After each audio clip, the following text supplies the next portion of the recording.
नाज़रीन, देखें अभी लास्ट एपिसोड में आपने कैंसर पेशेंट के पेरेंट्स से बातचीत उनकी सुनी थी। तो अब मैंने, आपको पता है कि पेरेंट्स बहुत इम्पॉर्टेंट होते हैं और वो बहुत बड़ी सपोर्ट होते हैं किसी की भी, लेकिन चूँकि ये एक ऐसी बीमारी है कि इसमें खाली पेरेंट्स का नहीं है, लेकिन जो जितने फैमिली मेम्बर्स होते हैं वो सब इसको बराबर से फेस कर रहे होते हैं और वो बराबर से उनकी भी हिम्मत अफजाई की बहुत ज़रूरत होती है। तो मैंने इस प्रोग्राम में, अपने इस एपिसोड में, उन्हीं कैंसर पेशेंट की बहन को बीना, अस्सलाम वालेकुम, और भाई को इमरान, अस्सलाम वालेकुम, इनको मदऊ किया है कि हम इनसे भी तो इनके तासुरात सुने कि ये किस तरह से इन्होंने अपनी बहन के उन हालात को फेस किया। तो बीना, मैं आपसे ये पूछना चाहूँगी, सबसे पहले तो आपका शुक्रिया कि आप इस्लामाबाद से आई हैं हमारे इस प्रोग्राम के लिए। दूसरी चीज़ ये कि आप, मेरा ख्याल है कि चूँकि बहन है आपकी तो आपको पहले पता चला होगा। जब आपको ये खबर पता चली तो आपको अपनी अम्मी को बताने के लिए जो मुश्किलात हुई आप मुझे वो बताइए, क्योंकि माँ को बताना बहुत मुश्किल मामला है। जी, सबसे पहले हम जब डॉक्टर के गए तो वो सही तरह हमें बता ही नहीं रहे थे, गाइड नहीं कर रहे थे हमें कि हुआ क्या है, लेकिन अंदर से कुछ फील होता है ना, जब कुछ ऐसा होता है। मेरी सिस्टर को फील हो रहा था, मुझे फील हो रहा था, लेकिन वो प्रॉपर नहीं हमें बता रहे थे। फिर इसी तरह हम लोग डॉक्टर्स के बार बार चक्कर लगना, जाना आना, और ये रूटीन वाइज, और तबीयत उनकी दिन ब दिन बिगड़ती जा रही थी। तो उसके बाद फिर हमने टेस्ट वगैरह करवाया, अल्ट्रासाउंड, ये सारा कुछ हुआ, तो डॉक्टर ने कहा जी ऑपरेट होगा। उस वक्त तक हमें कुछ नहीं पता, बस मतलब सिर्फ ये पता था कि कोई तकलीफ है, कोई सिस्ट हो गई थी, कोई सिस्ट है कोई, उसका ऑपरेट होगा, छोटी सी है, उन्होंने बस इस तरह। जब ऑपरेट किया तो वो, हालांकि काफ़ी बड़े सर्जन हैं वो डॉक्टर जिन्होंने वहाँ किया, लेकिन उन्होंने ऑपरेट बहुत ख़राब कर दिया। और फिर वो हाथ से जब सिस्ट निकाली तो वो 3-4 निकल के आई। तो वो पेनफुल था बहुत ज़्यादा। और वो एक्चुअली था कि डायग्नोज तो कर ही नहीं पा रहे थे प्रॉपर। खींचना प्रॉब्लम था कि पेशेंट को आप होश में हो और सिस्ट आप खींच रहे हैं और पूरी अंदर से सारी नसें खींच के आए।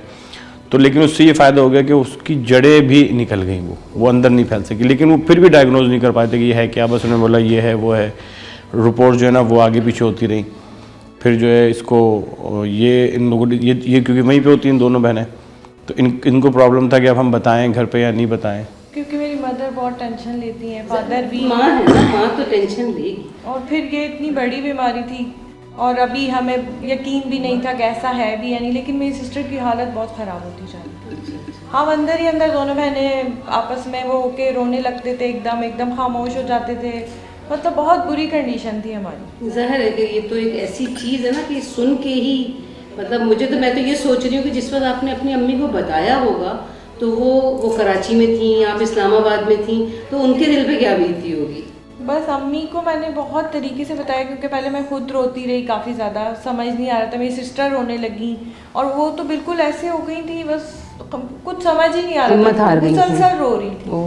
और वहाँ जब हम डिफरेंट, मतलब और दूसरे डॉक्टर्स को कि जी ये 2 महीने की मेहमान है, यानी बिल्कुल उन्होंने हमें जवाब दे दिया, मतलब बिल्कुल समझे जिंदगी से नाउम्मीदी कर दी। हालांकि डॉक्टर्स का काम है आपको तसल्ली देना, बिल्कुल सही बात है, पर उन्होंने हमें ना मजीद वो कर दिया था। हम लोग इतने टेंशन में, फिर सिस्टर को पहले तो काफ़ी तसल्ली दी, मैंने अपने आप को संभाला।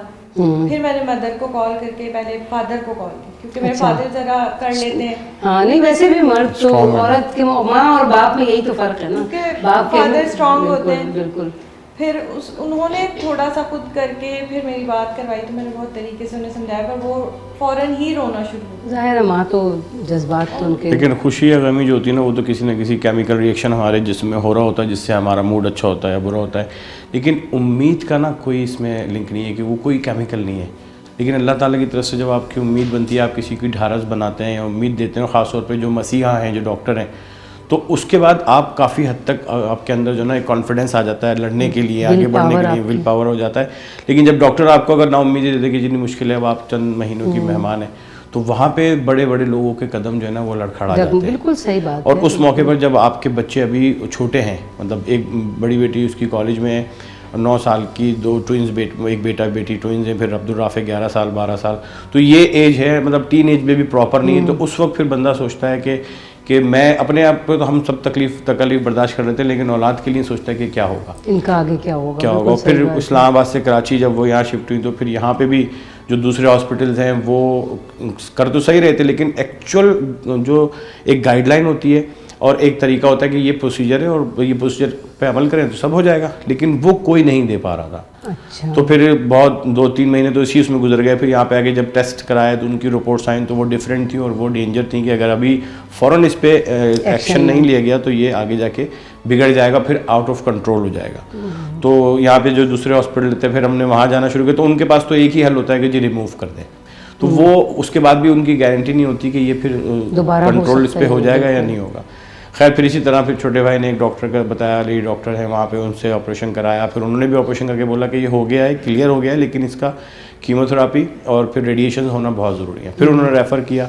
तो वो जो कीमो का मरहला होता है वो बड़ा, और वो एक्चुअली होता है कि खाली कीमो लगाना ही मसला नहीं है, कीमो लगना मसला है कि उससे पहले आपकी हार्ट बीट नॉर्मल हो, आपका ब्लड प्रेशर नॉर्मल हो, आपको थायराइड की प्रॉब्लम है तो वो भी नॉर्मल हो। सब टेस्ट एक दिन पहले पूरे टेस्ट होते थे, यानी कि जितनी बार कीमो लग रहा है। साथ में अब कोरोना चल रहा था तो इसका भी टेस्ट करो। हाँ, तो जाने से जैसे कल कीमो लगना है तो आज जाके सारे टेस्ट होते थे पहले, वो सारे टेस्ट अगर वो क्लियर आ गए तो फिर कल लगेगा, वरना अगले हफ्ते। अच्छा, वो टेस्ट क्लियर हो गए, फिर जब आप लगवाने जा रहे हैं तो वहाँ जाके भी आपके जो वर्बली टेस्ट है, फिजिकल, जैसे ब्लड प्रेशर हो गया, शुगर हो गई, वो एक जो हार्ट बीट नॉर्मल है आपका, ये सारी चीज़ें ये फिर क्लियर है, तो फिर जाके थर्ड अटेम्प्ट में वो पहला कीमो बड़ा लगता है। तो वो एक फिर छोटा कीमो में उसमें पेन बहुत होता है, हलक खुश्क हो जाता है, आपको प्यास लगती है, मिर्चें लगता है, कीले चुभ रही हैं आपके हलक में, पूरी बॉडी में, और फिर जलन मचनी शुरू हो जाती है आंखों में, और मतलब और सब बहुत सारी चीज़ें। फिर ये सारी तकलीफ तो फिजिकल हो रही है, और ये तो पेशेंट बर्दाश्त कर रहा है, हम सिर्फ देख सकते हैं, हाँ, हेल्प नहीं कर सकते।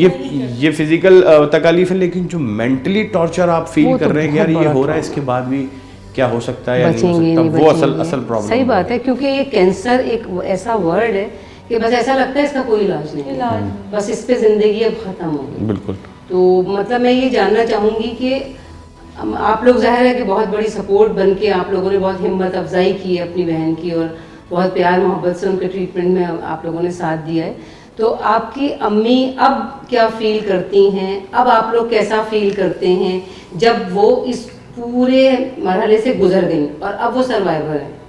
तो अब आप लोग बताइए कि आपकी खुशी और आपकी सेलिब्रेशन क्या है, आप कैसा फील करते हैं?